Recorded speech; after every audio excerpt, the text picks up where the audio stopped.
Welcome to the Lucid Fitness Podcast. I'm Erik and this is Sarah, and we started Lucid Fitness to help beginners find actionable guidance in a sea of fitness and nutrition information. Welcome back to the Lucid Fitness Podcast. I'm Erik and this is Sarah, and today is a continuation of our Build Your First Workout series.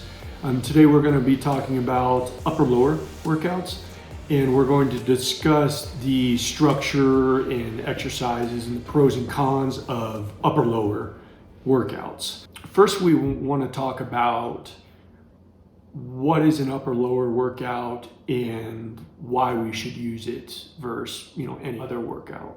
Yeah, I would say it's the one that's right in between a full body, day and a push-pull legs. And we have it set up so that it's our 2-day a week or 4-day a week. You do an upper lower, or the upper lower. It's fantastic for people who want to work out just on the weekends, or don't have a lot of time, but they don't see a full body workout being something they can fit in their time frame. Right, and to reiterate, what Lucid Fitness teaches is for 2 and 4 day a week, we recommend upper lower. Mm-hmm. This is for simplicity's sake, and the cool thing about upper lower, and one of the main benefits, is that it's kind of in the middle ground, like you said, between a full body and the conventional split. And so it has some of the benefits of higher volume, but still has some of the benefits of frequency in the 4 day a week routine. And so we want to use upper lower. Mostly you'll see it a lot for 2 days a week, like you said, over the weekends. Mm-hmm. The reason for that is it's superior to the full body because there's no need to have that rest day in between. And with full bodies, usually if you're doing it twice a week, you want to have a rest day in between because you're hitting the same muscles on both days.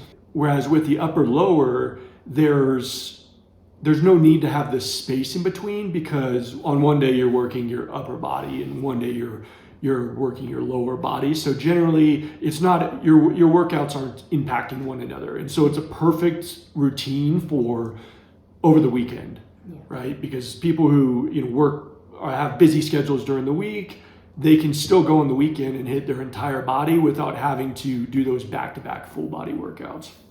Yeah, with a little bit more isolation too than on a full body. When you're trying to fit a full body workout into just 1 hour at the gym, you're going to do a lot of compound movements, and then you're quickly going to be running out of time.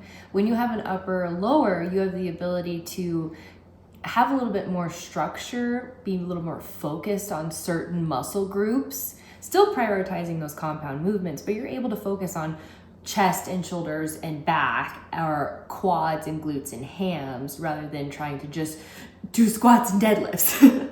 I find that it allows for more variety as well, because like we teach often, is when you're focusing on compound movements as a priority, generally it kind of funnels you into like very specific exercises. And so by splitting up the legs and the upper body, it allows you to more room for experimentation because you have more time. Honestly, like an hour of just doing upper is going to afford you a lot more time to add extra exercises than an hour where you're also hitting your legs, right? It's just, and while we're making it seem like it's very different from full body, it's still got some similarities, right? Because you're still trying to squeeze all of your upper body into the same workout. And so there's not a huge amount of time on those upper days. And it's still one of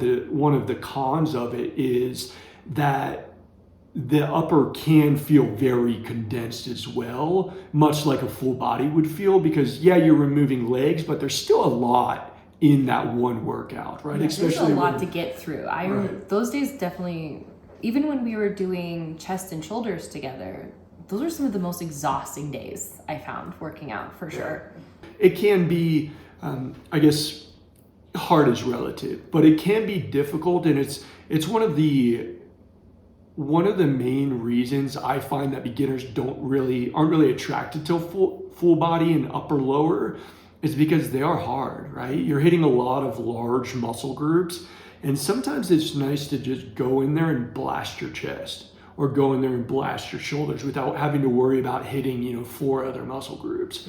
And so you get a little bit of it on the lower end because your legs day is a legs day, but that can cause a little bit of an imbalance as well. Let's say you have an hour for both the upper and lower, right? An hour full of legs that's a lot of volume. That's a lot of sets you can get done specifically for your legs.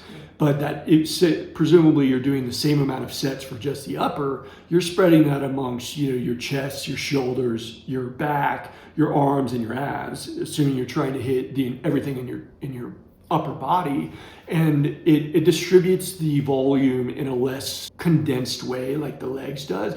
And so I imagine if you stayed on an upper lower for a very, very extended period of time, you would start to see that your legs are developing a lot quicker because they're just getting more volume for those. But at the same time, it really depends on your goals. Maybe for women, and we'll talk about more of different variations of upper lower, there may be benefit to having that extra volume on your legs. Because me personally, I tend to preach for women athletes going with a higher volume leg day, even up to like 2 to 3 leg days a week if you can go frequently. Because I think that for women and their goals generally, that having like bigger legs and a bigger butt and bigger, for some bigger calves, that's usually more of a priority than upper body. Do you feel that way? Absolutely. I would totally agree. Even like, and there are parts of my upper body that I do specifically focus on, but unlike you and like talking with you and how you would set it up, little leg. My first thing to cut would be chest. Like, I don't need to do that. I'm not going to do that. I would rather do 2 shoulder exercises and cut the chest. Right. But that's just based on my physique and the female physique, and that usually trying to lead towards more feminine, not necessarily not unbalanced, but more feminine is usually less traps, less of that upper back, less chest, less triceps, because we don't want big bulky arms. There are certain caterings to the upper body and an upper lower that I think women tend to shy away from and then want to really add on to, like in the legs. Please give me 3 just glute exercises. Right. And that's probably more common than is given credit to a lot of the times, because I know for me, I lean very heavily into traditional balance styles. I'm big in balance, and I'm big on making sure that every muscle group's getting the right amount of volume for how big it is. But that's a very good point. Like if you're a woman and you don't want a large chest, like a muscular chest, like you may very well just lower the volume. If not, I don't recommend fully eliminating it, but I do think that as you grow, you learn what's appropriate for the aesthetic you're looking for. Absolutely. And so I'd like to go use this as a segue to move into the structure of the upper lower and start talking about, what does an upper lower generally look like in, my perspective and yours. Right. And so we'll start with the 2-day upper lower. So I'm a very traditionalist, and I think that for beginners, the sweet spot for the number of sets to do in a workout is between 12 and 15 sets. It's enough to do like about 3 sets of 4 to 5 exercises. So, you'll on the upper day, you pretty much get 1 exercise per muscle group. On the legs, you get more for the upper leg and some for the lower leg. For the upper, usually we're talking about, the core torso muscles, which would be chest, the shoulders, the back. And then with the flexibility of an upper, because we're not having to squeeze the legs into this as well, we can also start adding some volume for the arms and the abs if you so choose. If you don't care about abs, you could very well, add some trap exercise or something like that. But usually I take a very balanced approach with my uppers. So we would choose one exercise for our chest, one for our shoulder, one for our back, one for the abs, one for the arms, right?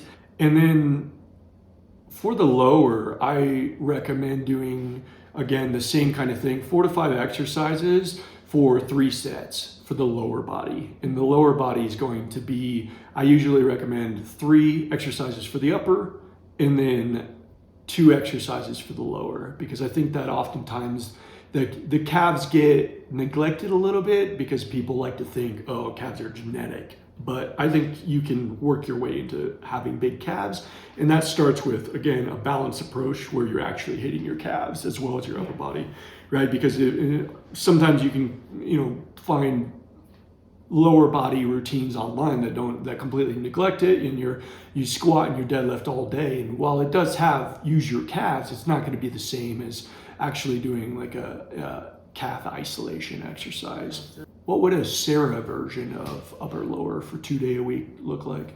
So my variation would be in some ways similar. So I would agree with the 12 to 15 sets for beginners. So it's the same 4 or 5 exercises per and 3 sets. So you're doing the exercise and you do it, 8 to 12, 3 times.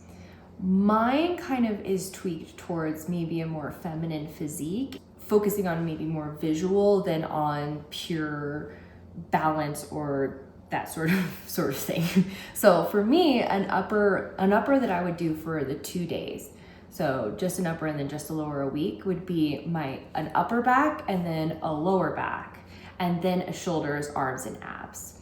Because in my mind, building a little bit more width up here and then bringing in those rhomboids in the back creates that nice V taper to the hourglass. So bringing in the back nice and tight and having nice round shoulders builds that kind of hourglass physique. And so that's where I would be focusing. And then for my legs, same thing, but I would do basically 2 quad focus exercises, a hamstring focus exercise, a glute focus exercise, and then 1 calf exercise. So I segment it not above the knee, below the knee. I segment it basically front of leg, back of leg. So quads being the front of your leg and then glutes and hams being the back of your leg. Right, and it's an interesting perspective, and we would likely very well still end up on very similar exercises. We're looking at the exercises from a different perspective on, whether it's like where it's located in the leg versus, you're trying to target specific muscles in and of themselves. Exactly. So also keep that in mind when you're building your own workout and you're picking what exercises to do.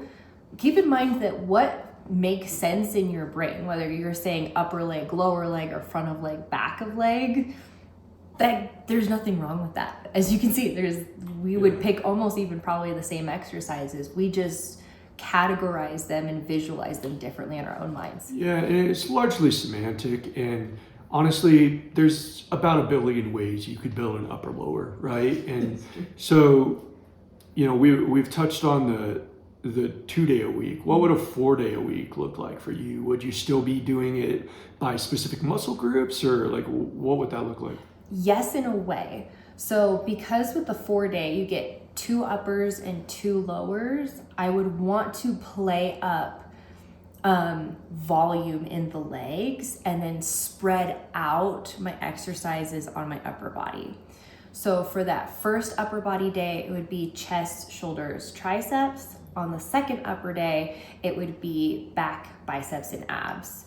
Just because then with only 3 muscle groups, you're able to add a few more exercises and experiment a little bit more with isolation exercises and those sort of things.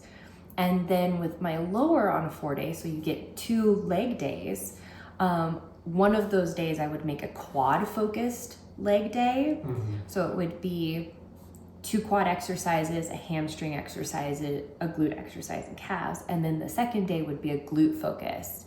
So I'm still hitting quads both days and I'm still hitting glutes both days, but I'm getting extra volume.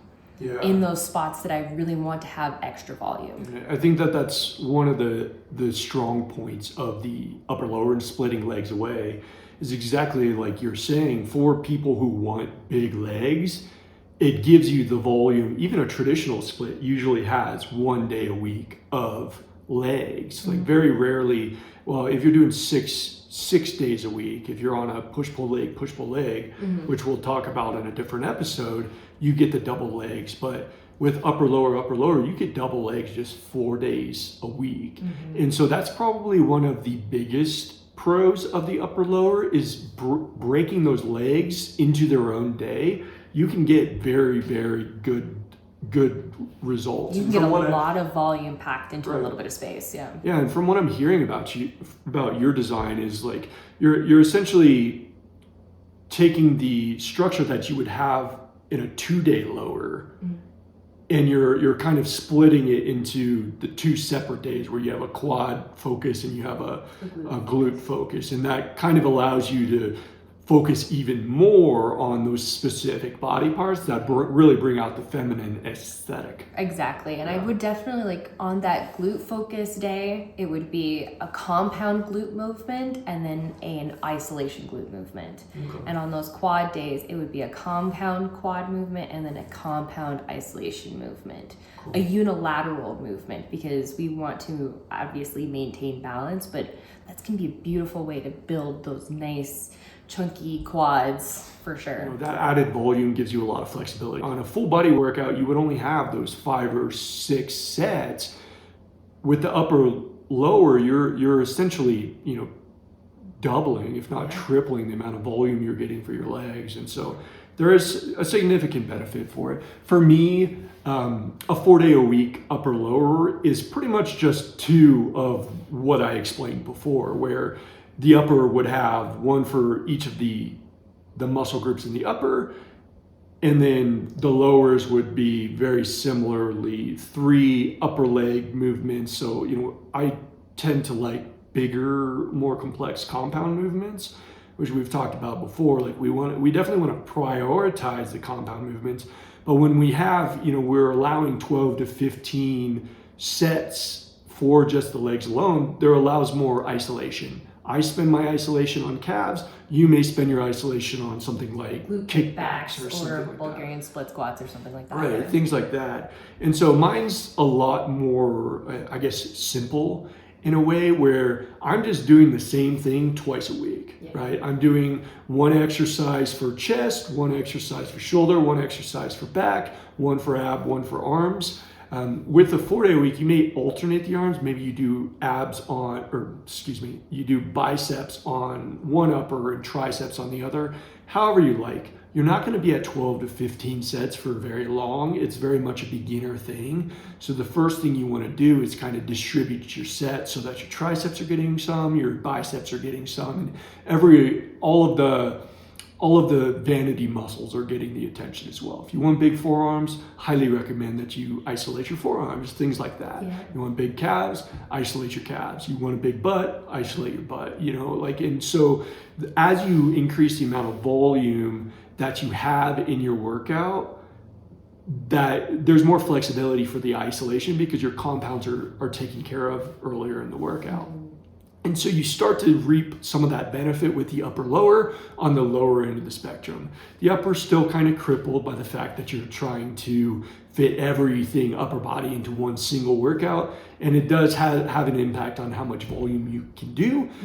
But if you're on the 4-day-a-week, that extra frequency is adding more volume on your total weekly volume because you're getting a second upper day.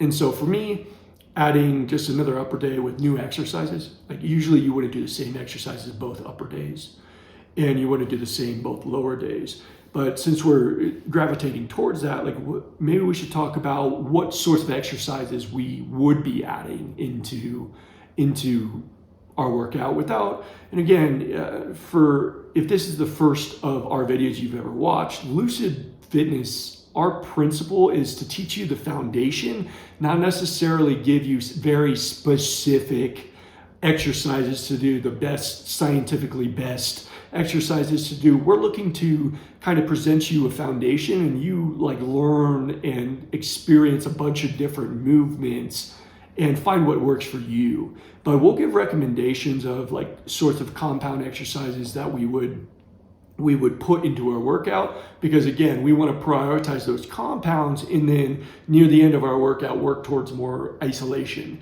Like normally you would do chest and your back before you do your arms, because you want to hit the bigger muscles before you hit the smaller muscles, so that your energy is being expended on more complex, more difficult, more bang for your buck, more results for the amount of time you're spending on them and the amount of effort that you're spending on them. Absolutely. So for you, like what would be, like give me like 5 compound movements that you'd be like, this is it, do this. Yeah, and for upper body, I think that it's very clear to me which are the best, because they're almost always either barbell, dumbbell, free weights, right? And they're for pushing movement. You have the traditional ones. There's a reason people like barbell bench press and dumbbell bench press. These are very powerful push moves, and they're free weights, so you're building up your stabilizers. You're learning a lot of coordination, and so those are the big chest ones for me. Barbell bench press, either incline, decline, or flat, or a dumbbell version of it. And for your back, you generally want to choose some sort of heavy row, whether it be barbell row, dumbbell row, again, free weight, compound movements. Those are the key here.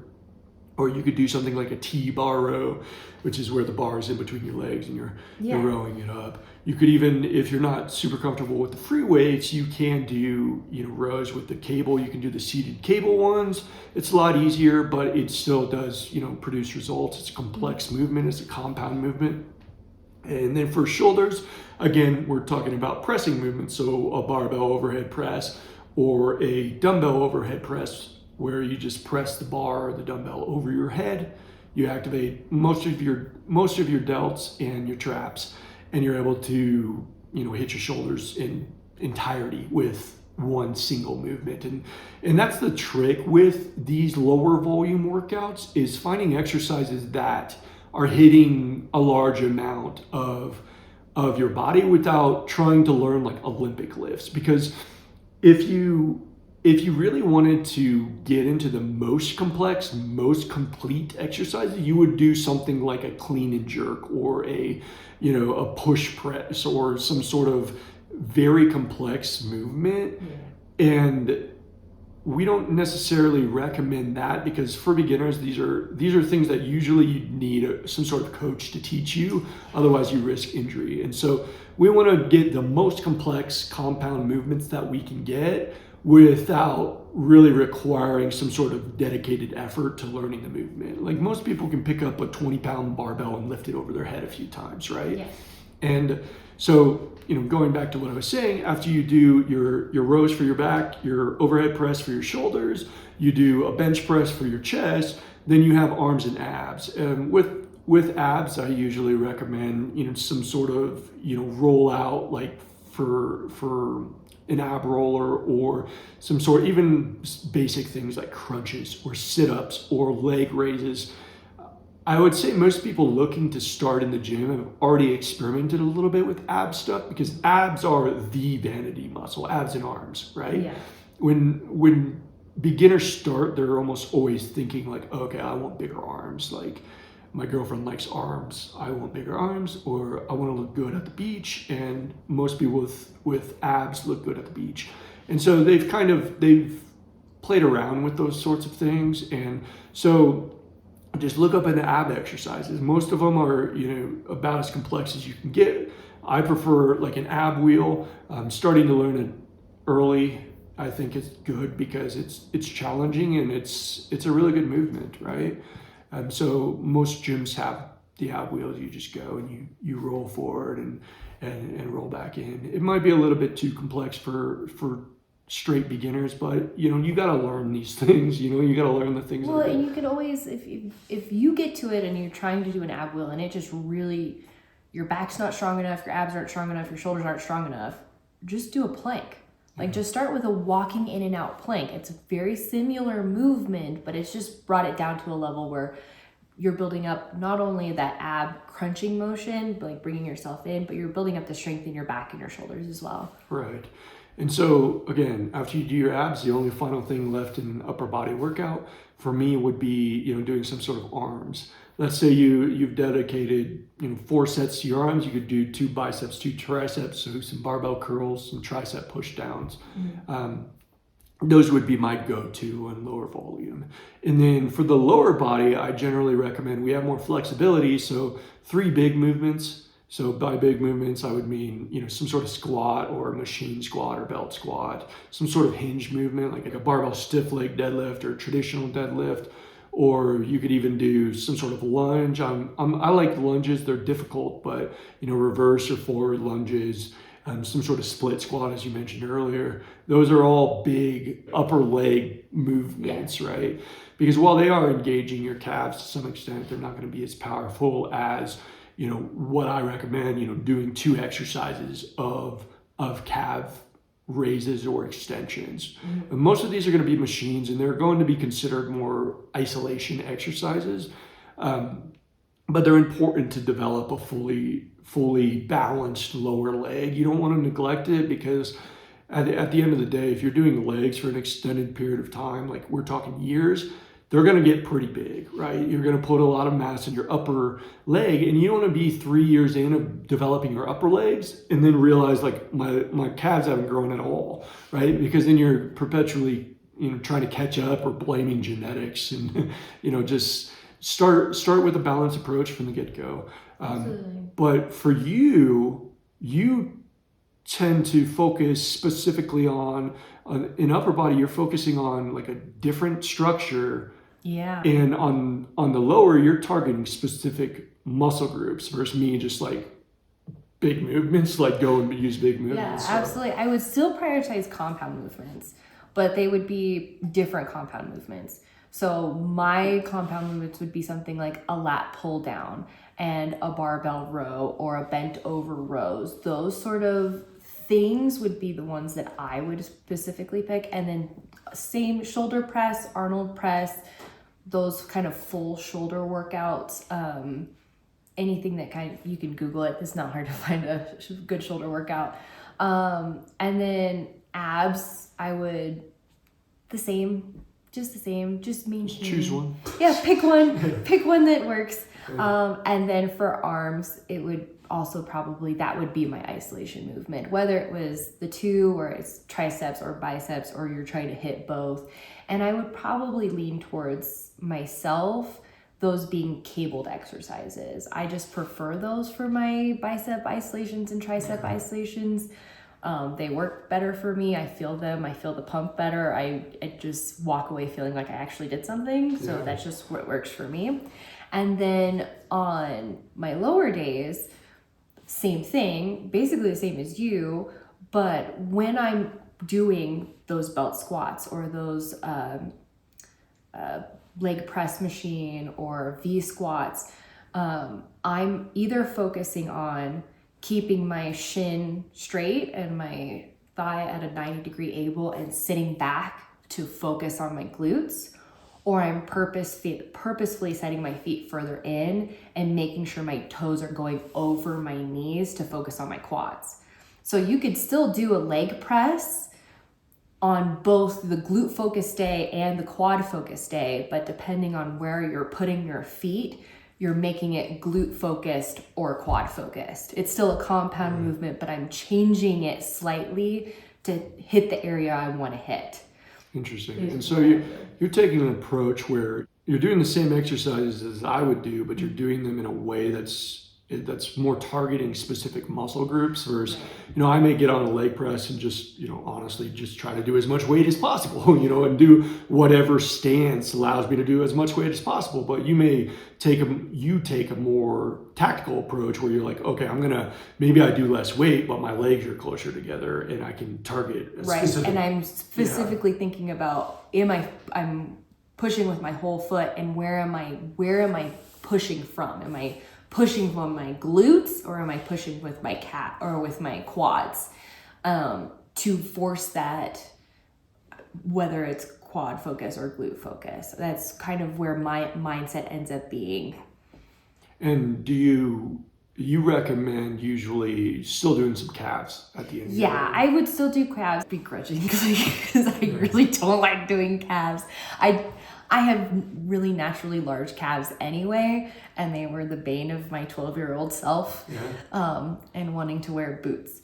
But it's an important muscle to have for knee health, for your squat health. There's so many ankle things that are wrapped up in how strong your calves are that you really should not neglect taking care of. Right, for sure. And you kind of want to play to your strengths, right? Like, let's say you have naturally, shredded abs.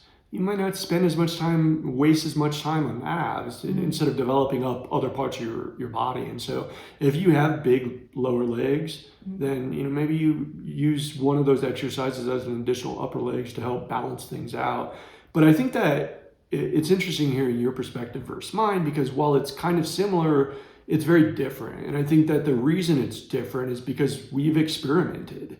Right, we've spent a lot of time, more than 20 years combined, in the gym, learning these things, not just for us, but with other people. We've trained with other people, we've trained other people, and so these things, it's such a largely experimental game, especially in the beginning, that it's hard to really say like this is gonna be the best. Bench press is the best thing for your chest, because you might have weird body mechanics that like it never feels comfortable, and maybe you really like chest flies more, or like you really find that your arms can't be hit properly with free weights, so you lean towards cable. And those are the sorts of things like we can't tell you guys, we can't tell you like, hey, this is going to be the best thing for you. And that's why I don't subscribe to the belief that you can just give somebody the best exercises, right? The best workout, the best thing, is because it varies so much per person that you kind of have to just experiment, right? And honestly, like half the time, like even now, like it was recently, like I started noticing like a little bit of weakness in my lower traps when I was pressing, and I was kind of curious about like why my shoulder was pulling up. And so I literally Googled like, hey, how do I hit my lower traps better? And now we've been doing, the reverse, what are they? Reverse shrugs? Reverse we've been doing reverse shrugs. So even like for somebody who's been in the game a long time, sometimes you just have to get on Google and say like, what's a good compound shoulder exercise that hits all my delts, and then you just try it. And it might be, okay, this is not something I enjoy, or maybe it is something you enjoy. But trying those things out and really doing some research for yourself, right? Because you want to do enough research that you have skin in the game, but not so much that you get paralyzed, right? I think there's a difference between Googling what's a good shoulder exercise to do versus Googling what's the 10 best shoulder exercises and what percentage are they better than other shoulder. Like there's a difference. Like one of them's like exploratory, and one of them is digging too deep into things that for beginners don't matter, right? Like having your overhead press be 10% better than Arnold press, which is 5% better than a lateral raise. Like those sorts of numbers, they don't matter, right? They literally don't matter for beginners. And any benefit you would have, those benefits only exist in a hyper optimized fictitious world, right? Like, and you don't live like that, right? And so you want to find exercises like you enjoy cables, I enjoy free weights.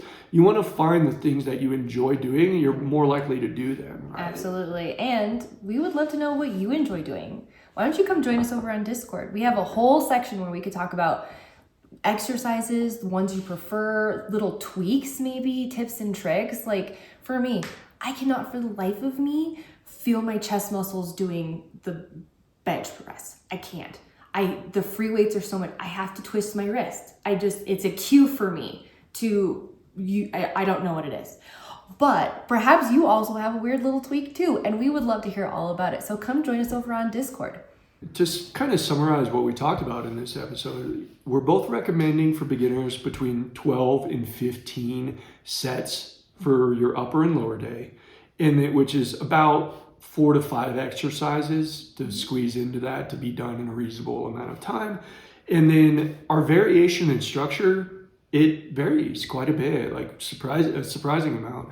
And I think that kind of goes to show like there's different approaches to this. And so maybe you guys want, run through the structure part of this video 1 or 2 more times to kind of get an idea of what it looks like. But in general, you want to try to take a balanced approach, try to hit each muscle group at least some, right? And based on what you told us, like you can even go as far like dropping out your chest a little bit in order to get more back work or more, shoulder work, whatever you may choose. But I think that the idea there is that you want to, choose exercises that are still compound movements that fit into the structure of what you're trying to build, right? In upper lower, the main benefits is it's kind of like a middle ground between a high volume and a high frequency. You do get the higher frequency if you go 4 times a week, but for the people who can only go on the weekend, you still get the benefit of a high volume leg day. And if you have time, let's say 12 to 15 sets only takes you, 30 minutes. Maybe you have an hour in the gym. You start throwing on extra things at the end of your upper, you may very well start approaching like much higher volumes because you just have more time, more energy. But start with those 12 to 15 sets, 3 to 4 exercises. And if you're curious about reps, we always preach like kind of find a rep zone that works for you. Like some people like the higher weights, lower reps. Some people like the higher reps in the 15-ish. Really, honestly, it's not going to matter in the long run. If you like one thing or the other, I like 8 to 12. We always work in the 8 to 12. It feels like a good balanced. Try it. Try the lower, try the higher. And I guess that's, one of the main things is like trying these things, right? And, when you're choosing your exercises, you can either go back and listen to, some of the exercises we recommended, but also Google it. It's good habit to start learning like the world. Like we could sit here and we could talk for hours about all the different exercises and their variations. And, it means nothing until you try it, right? Because you could see us doing split squats and complaining about them, but until you try them, you don't understand why we're complaining about them. It's because they suck, Like, they work so good. Right? They're good, and so like finding those things that work for you and, grow your body in the way that you want to grow them. In this episode, we talked a lot about compound exercises and prioritizing them over the isolations. If you guys, as a viewer, are curious why we prioritize those at Lucid Fitness, you can follow this link above and it'll take you to our video podcast on our core principle about prioritizing compound movements. It's a great follow-up to this if you haven't seen any of our other stuff. It'll give you more of a perspective on what principles are going into these Build Your Own Workout series. And it's a great series as a whole. If you want to follow and subscribe, we'll be dropping them week over week until we die.